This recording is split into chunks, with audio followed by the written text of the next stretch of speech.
All right, so for the next thing we're going to discuss about 10th edition, we're going to go over terrain, objective markers, and unit coherency.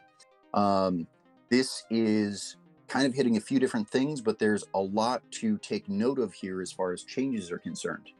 So let's start, before we can even really talk about terrain, we're going to talk about the main thing that exists for the purposes of terrain, which is cover. So in 10th edition, there's only really one kind of cover, and they call that the benefit of cover.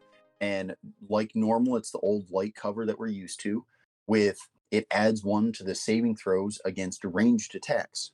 The caveat that they've added is that characters with, or shouldn't say characters, sorry, models that have a save characteristic of 3+ or better do not receive the benefit of cover if the attack it's saving against has an AP of 0. So your Space Marine will get the benefit of cover against most things. But if there's a bunch of orcs shooting slugs at you with AP 0, you're still only going to be at a 3+. You're not effectively getting a 2+ despite having a 3 of armor. That's a bit of a nerf, but arguably it kind of is a game balance thing that is kind of preventing some feel bad. There's a whole lot of horde shooting that really felt ineffective in the past because, a 2-up model that had the benefit of cover meant that even your AP -1 and AP 0 basically never really worked. They counted as kind of the same thing. And while that to some degree still applies here, it's going to feel a little less bad when we're dealing with our 3+ models against those AP 0, because they're still going to be fairly tough and not get too many that go through, but game balance thing. As a additional note, multiple instances of cover, because we only have the one kind of cover now, multiple sources of that benefit of cover don't stack. So even if they're in a building, plus they have, let's say, some sort of stratagem or special power that gives them the benefit of cover, they're not going to stack. They're still only going to reduce that AP by 1 or increase the saving throw by 1. So as far as terrain is concerned, a lot of the terrain in this edition has become very vanilla due to the fact that we only have one kind of cover. So your industrial terrain and your craters, they're all going to basically only give the benefit of cover, which makes them feel very similar and more balanced, which is what I assume they're going for, despite having that break up on the table, and it will interact with your line of sight slightly differently. But as far as actual rules are concerned, they're only doing benefit of cover. The main exception here is ruins. Ruins still have that old obscuring thing to where you can see into and out of, but you can't see through. And there's no wound cap on this anymore either. So it's true line of sight for the most part.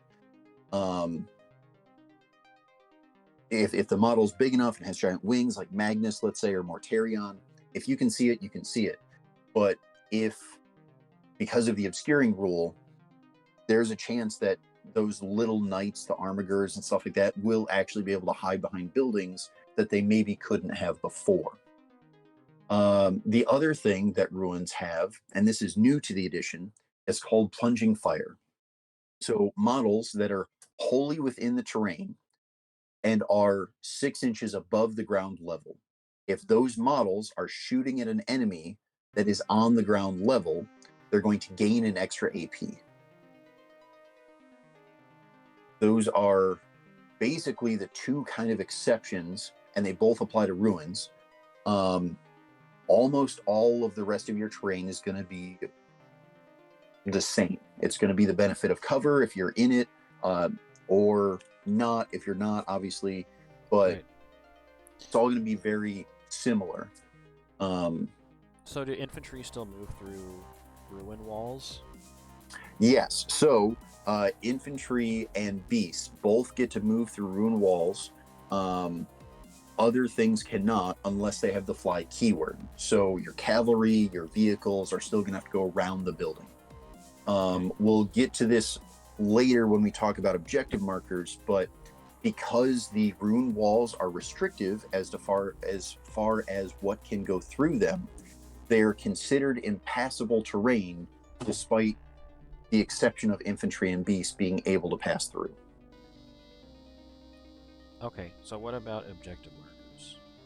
Okay, so with objective markers, they're very similar to what we've been using. They're 40 millimeter bases is the suggested size, which will turn into almost every tournament will make that a mandatory size. You're measuring from the closest point of that base. You're not measuring to the center like we saw back in 8th. And the changes here, though, are objective markers can be placed on terrain now. Technically, we could get away with it before, but it was kind of discouraged in the rules. Now they're saying it's totally okay. However, when you place the objective marker, especially if it's on terrain, but basically at any time, it needs to be more than an inch away from any impassable terrain. This goes back to the ruined walls, where because even though infantry and beasts could go through it, since it's restrictive, it's considered impassable terrain. So if you put a objective marker on a building, it needs to have more than an inch away from those walls. That way other models, cavalry, bikes, things like that, should be able to get around the objective.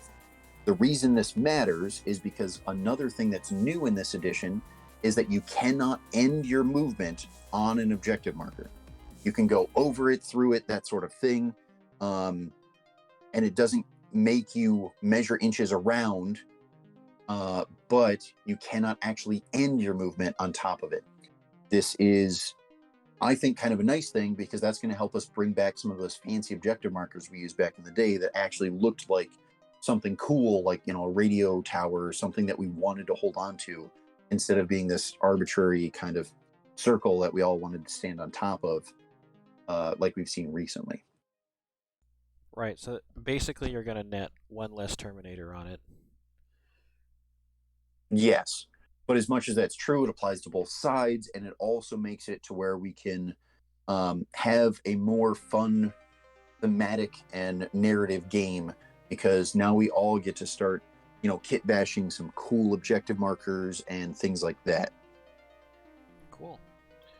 All right, just a quick touch on unit coherency, since we were able to kind of briefly touch a couple of smaller topics.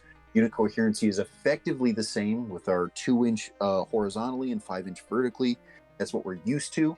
The one minor change that we do have is for unit sizes of 2 to 6, we have the normal daisy chain kind of, a model must be within, you know, 2 to 5 inches of one other model in the unit. Where this gets different is the 7+.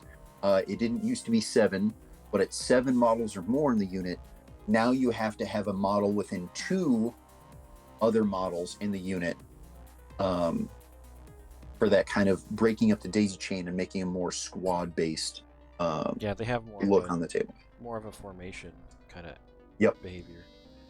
Okay. But the big change there is 7+ to the unit. All right, is there anything else you want to touch on? No, I think that's good. Like I said, the objective markers and ruined walls are important to note, because we've got that whole setup thing that we get to kind of fudge and move things around. But like I said, terrain has gotten a little more vanilla, so we get to be a little more flexible with that, and it should be a little easier to learn for new players as well as recurring players to the new edition. All right, cool. Thank you.